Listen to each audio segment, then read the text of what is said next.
Hi guys, and welcome to the channel. I hope you're having a great day. So I am currently off to a friend's 30th birthday. I'm running a little bit late, about 3 hours late. Oh, not really, but it's about 2.5 hours late. It's one of my closest friends. It's her 30th birthday, and she's got a party all the way on the other bloody side of Derby.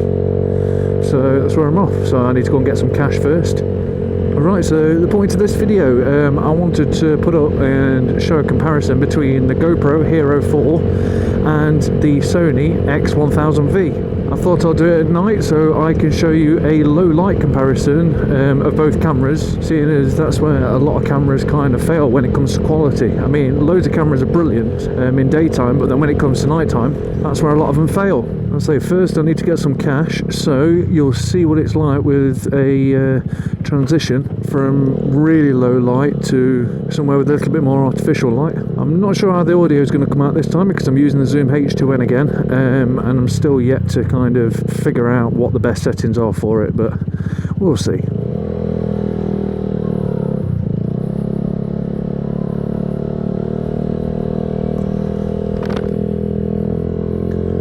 So I thought I'd try the nighttime comparison.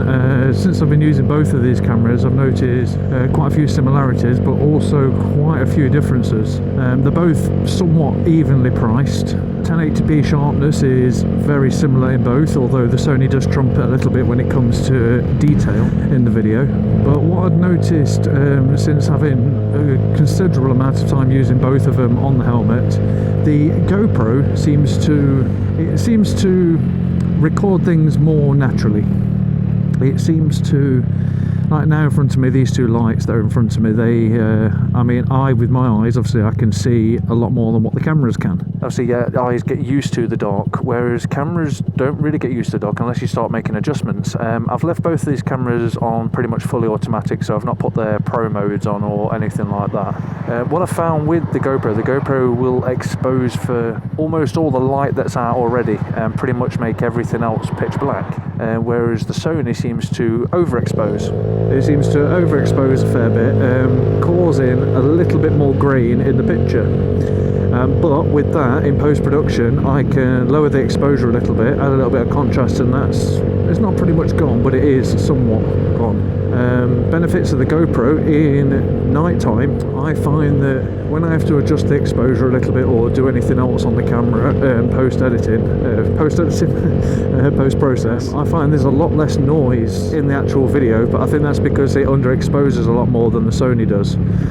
I also find that there's more detail in low light conditions than there is on the Sony. The Sony is a little bit muddy, a little bit mushy, but I find that as far as getting a usable file, I find the Sony a lot better.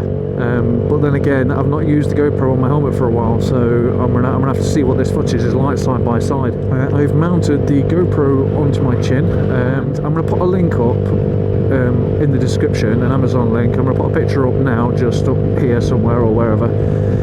For those of you that do use a GoPro on your chin, the biggest pain of having a GoPro on your chin is once you've got it all set right in the mount, is you need to change the battery. So you have to move it and adjust it slightly, and just general adjustments, and the fact that it sticks out quite a bit from the helmet, so you have to use so many little pieces just to get it just right. I found a back door that you replace on your GoPro, still keeps it fully waterproof, but it's got the little 2-point mount thing that's on the bottom of the case, and it is bloody brilliant. And I ordered a pair, I think about £6 or £7 or something, and you get the skeleton back door and you get the hard case back door, just the plain one. I thought they were just going to be cheap naff, and I thought I'd buy them to try, but they are better quality plastic than the official GoPro back doors. They seal a lot better than the GoPro back doors.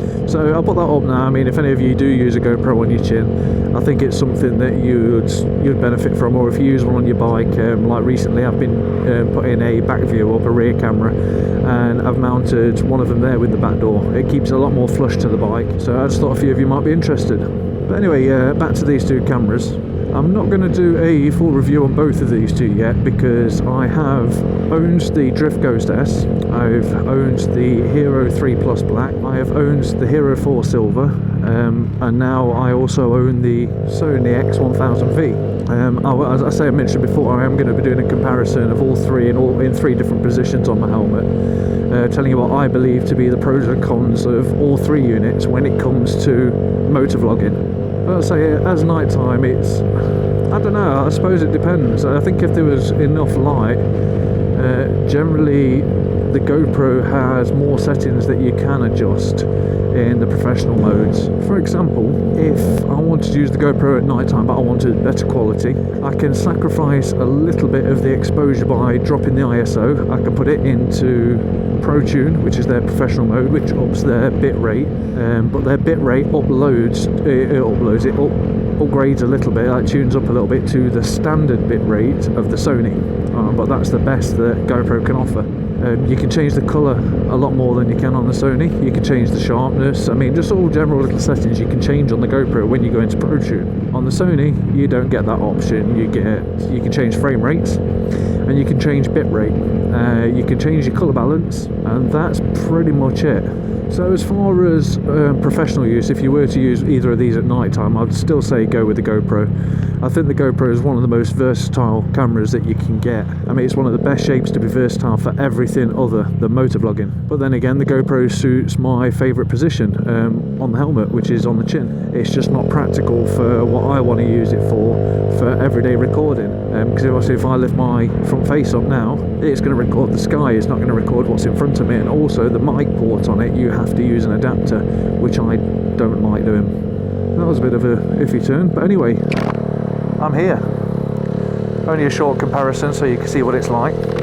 I mean, it's quite dark. In fact, it's pretty much pitch black now down this roadway. It's only my headlight that's keeping everything lit up.